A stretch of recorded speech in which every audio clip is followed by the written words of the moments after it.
Well, welcome back, everyone. What I've asked you to do is to calculate some incidence rates and to measure incidence rate ratios and incidence rate differences. So let's look at the solutions. So this is the data I gave you.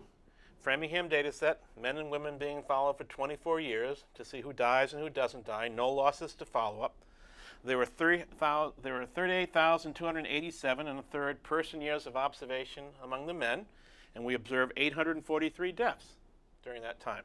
The incidence rate of dying then would be the number of deaths, 843, divided by the total number of person time, 38,287.33 person years. And it's important that you label it as person years, because that's what we're following.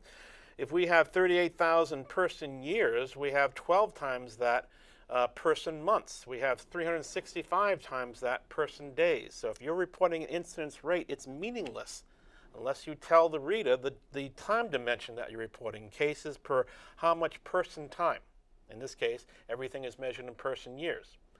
For the females, we observed 707 cases of death out of a grand total of 52,828.15 person years.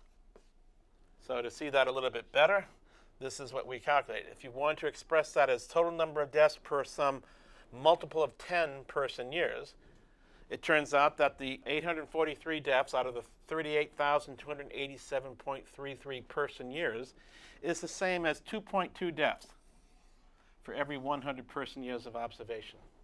And the 707 deaths among women out of the 52,828.15 person years is the same thing as 1.34 deaths for every 100 person years of observation.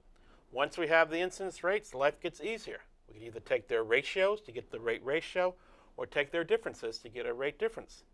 So the incidence rate ratio would be just the ratio of those two incidence rates, the 2.2 for every 100 person years divided by the 1.34 for every 100 person years. Person years cancel out because it's in both the numerator and the denominator of that rate ratio. We come up with a pure number, 1.65, saying that the rate of dying for men is roughly a little bit more than 1.65 times that of women. So this is the calculation for the rate ratio. What about the rate difference?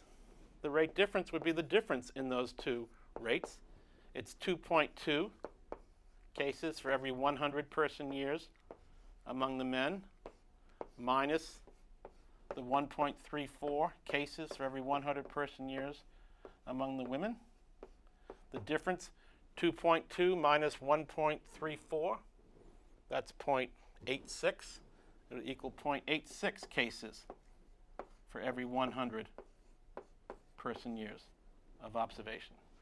Okay. Next time I'd like to talk about some other measures of association, so I'll see you next time.